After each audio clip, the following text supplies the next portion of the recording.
கிருஷ்ணகிரி மாவட்டம் பர்கூர் அரசு மகளிர் கலைக்கல்லூரியில் நடைபெற்ற உலகம் உங்கள் கையில் திட்ட விழாவில் 700க்கும் மேற்பட்ட மாணவ மாணவிகளுக்கு மாவட்ட ஆட்சியர் தினேஷ்குமார் மற்றும் சட்டமன்ற உறுப்பினர் மதியழகன் ஆகியோர் மடிக்கணினிகளை வழங்கினார்.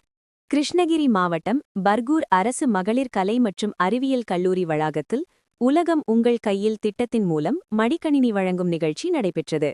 இந்த நிகழ்ச்சியில் மாவட்ட ஆட்சியர் தினேஷ்குமார் மற்றும் பர்கூர் சட்டமன்ற உறுப்பினர் மதியழகன் ஆகியோர் கலந்து கொண்டு பர்கூர் அரசு மகளிர் கலை மற்றும் அறிவியல் கல்லூரி, தோட்டக்கலை கல்லூரி, தொழிற்பயிற்சி நிலையம் ஆகியவற்றில் இறுதியாண்டு பயிலும் 766 மாணவ மாணவிகளுக்கு மடிக்கணினிகளை வழங்கப்பட்டுள்ளது. கிருஷ்ணகிரி மாவட்டத்தை பொறுத்தவரை கல்லூரி இறுதியாண்டு பயிலும் 4552 மாணவ மாணவிகளுக்கு 2 கட்டங்களாக மடிக்கணினி வழங்கப்படுகிறது. கிருஷ்ணகிரி அரசு மருத்துவக் கல்லூரி மருத்துவமனை கூட்டரங்கில் நடைபெற்ற துவக்க விழாவில் முதல் கட்டமாக 681 மாணவர்களுக்கு மடிக்கணினி வழங்கப்பட்டது. அதனைத் தொடர்ந்து இன்று 766 மாணவ மாணவிகளுக்கு மடிக்கணினி வழங்கப்பட்டுள்ளது.